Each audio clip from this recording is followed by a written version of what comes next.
Olá, o Docta Entrevista hoje convidou o professor mestre em História Social, Flávio Mateus.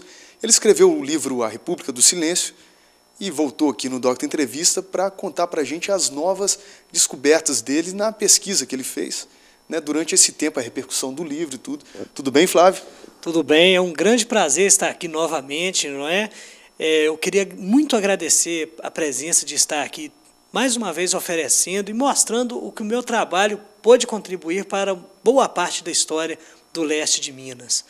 É para mim um grande prazer retornar a esse programa, uma vez que foi a partir daqui, dessa entrevista que a gente fez no ano passado, que nós tivemos uma grande repercussão sobre o tema e que a gente pôde ter a oportunidade de construirmos juntos uma nova história. História essa que eu estou lançando nessa segunda edição do meu livro, que está reescrita, revisada e ampliada.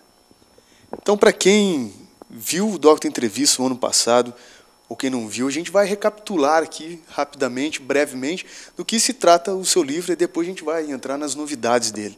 Conta para a gente, Flávio. Bom, com certeza, né? Para quem não assistiu o Docta TV do ano passado, eu trouxe o meu livro, A República do Silêncio, que trata da história malfadada do coronel Serafim de Tiburcio de tentar fundar uma república independente do Brasil durante 22 dias. Foi um trabalho de 12 anos de pesquisa que eu venho fazendo ao longo de toda a minha história de vida e de trabalho, onde, no ano passado, essa história pôde se concretizar através do meu primeiro livro. Durante todo esse trabalho em que eu fiz para construir essa história sobre a República Manhuaçu, eu tive a ajuda de muitas pessoas que, ao lerem esse livro, me enviaram fontes, dados históricos, para que eu pudesse reconstruir essa história. Mas o que é a República Manhuaçu? Que experiência política foi essa? Para poder reconstruir essa história, eu tive que reconstruir a história de toda a região leste de Minas. Eu tive que, por exemplo, fazer uma série de pesquisas sobre como a região de Manhuaçu emancipou-se de Ponte Nova. Tive que fazer todo um mapeamento regional.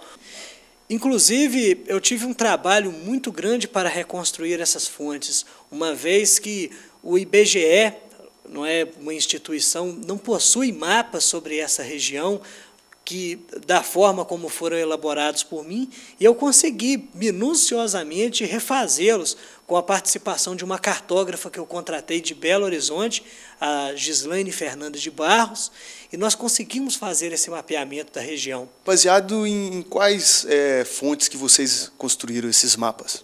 Eu trabalhei em cima da Enciclopédia dos Municípios Brasileiros, né, que é a base cartográfica para o estudo de toda essa região, com dados de 2005, foram um dos dados mais recentes que eu consegui. E, além dessas fontes, foram dados históricos feitos por historiadores locais e também por historiadores brasilianistas que fizeram estudos e levantamentos sobre todas as fontes existentes em nossa região. Então, foram dados minuciosos que eu fiz para levantar essa história. E o fato interessante é que, quando a gente recupera para a história a lendária República Manhuaçu, a gente recupera uma série de outros fatores políticos que ocorreram, como, por exemplo, a política coronelística, o clientelismo local, que são as variações ao clientelismo e o mandonismo local, que são variações do sistema coronelista de governo. Então, são uma série de dados que a gente vai recuperando para a história de Minas para poder ver o que o nosso passado pode contribuir para o estudo, não é, de tudo o que ocorreu na história do nosso país. E a história da República de Manhuaçu, ela tem uma conexão muito importante com a história do nosso país, porque é através do estudo do poder local que você tem condições de analisar como que a política, a macropolítica é organizada. Quando nós estudamos história, muitas das vezes nós vemos a história do macropoder para o micropoder. A história é contada das capitais para o interior. O meu trabalho, ele faz o contrário. Ele mostra que o interior do estado tem muita história para ser contada. Então, eu mudo o foco da história, trazendo o município para explicar como a cidade foi construída.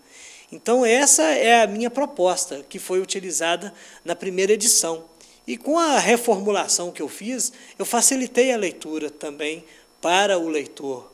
Primeiro porque o meu primeiro livro ele foi muito técnico, foi um livro mais técnico, com citações científicas, que dificultaram muito a leitura de um público leigo. Agora, o que eu fiz? Eu reformulei essas citações, eu tirei um pouco da técnica e coloquei o livro mais fácil de leitura para as pessoas. Então, o meu livro está mais acessível de leitura, ficou de mais fácil entendimento, as fontes também foram refeitas para dar uma nova roupagem. Eu revisei e ampliei esse livro, utilizando novas fontes e uma nova forma de reescrever a história. Essa sua observação sobre a alteração do ponto de vista do interior para as capitais, ela tem a ver com o quê? Como que foi tratado isso na República aqui de Manhuaçu? Olha que interessante. Reconstruir a história é uma responsabilidade muito grande. Atualmente, grandes historiadores, quando eles registram os fatos, quando registram a história, na maioria das vezes conta-se a história da capital para o interior, como se fosse uma valorização maior, como se todas as atividades políticas se concentrassem na capital. O interior, você teria apenas uma massa de manobra de pessoas que eram comandadas por coronéis para poder organizar a política. Historiadores antigos faziam isso, como, por exemplo, Paul Camac, que é um brasilianista. Ele dizia, por exemplo, que aqui em Minas não houve coronelismo, que não havia esse tipo de relação social. E José Murilo de Carvalho, um dos grandes historiadores, também amparado aí por Paulo Mercadante, eles começaram a mudar o foco da história e a mostrar que no interior do Brasil tem muita história para ser contada e que, mudando o foco da história, ao invés de estudar somente as capitais, como fazem os grandes historiadores, estudarmos o interior do país, o interior do Estado, a gente tem condição de analisar tudo o que está por detrás da política. A gente consegue entender, por exemplo, como que uma pessoa consegue chegar ao poder amparado pelo poder dos coronéis, como que os discursos políticos conseguem atingir o mais simples cidadão para colocar o mais importante cargo no poder, que é o da presidência da República. Tanto que aqui no interior houve a proclamação de uma república dentro da própria república, por Manhuaçu, e isso chamou a atenção do próprio governo, e é isso que você também chama atenção nessa segunda edição do seu livro. Na verdade, o próprio governo não enxerga o interior com tanto desdém, né, se é a palavra que a gente pode utilizar aqui, né, e vê a importância e até permite com que essa república aconteça aqui durante um período, né. Explique isso melhor para a gente. Olha que dado interessante para a gente poder analisar. Você tem aí um município, que é o município de Manhuaçu, que era um município naquele período que possuía 18.102 km², de acordo com mapas desenvolvidos por mim, e um município grande, que possuía 51 cidades, que hoje são todas municípios que emanciparam, é uma região relativamente grande. E a gente vê um município onde um coronel proclama a independência do Brasil, faz com que esse município se torne independente do Brasil. E aí vem a pergunta que não quer se calar. Como que um assunto dessa envergadura fica silenciado durante 110 anos?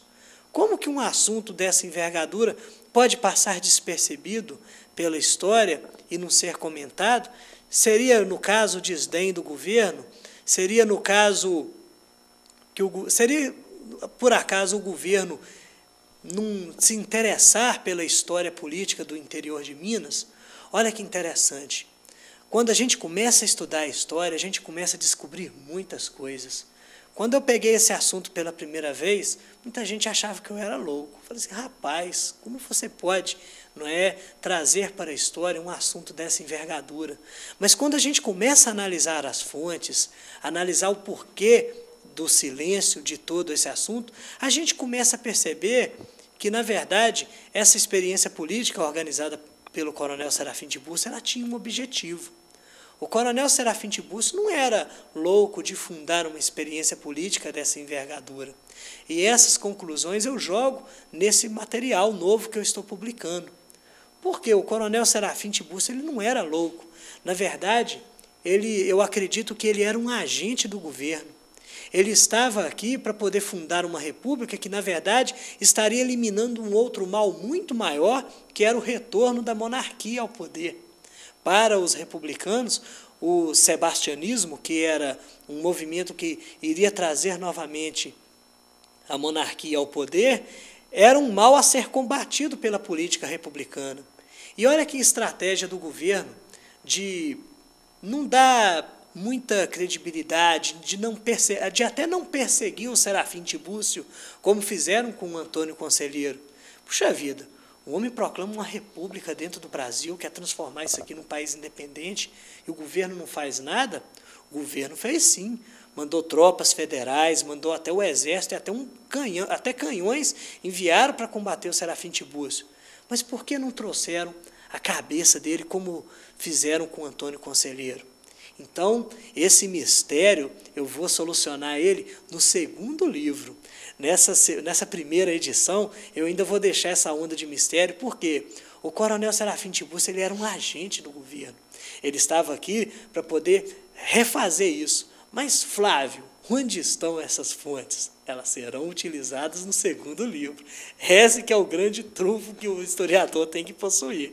Mas você já tem a resposta. Já tenho a resposta para essas perguntas, inclusive para outras mais que eu lanço nessa minha primeira edição. Por exemplo, o coronel Serafim Tiburcio ele funda essa República Manhuaçu, sim, o Estado Nacional, inclusive, de acordo com as novas fontes, eu posso acreditar que ela teve até uma bandeira. Não é? A gente observa aí fatos como, por exemplo, fontes escritas por Machado de Assis, que eu acreditava nem existir, foram enviados para mim documentos, dizem que o Serafim Tiburcio utilizou até uma bandeira vermelha.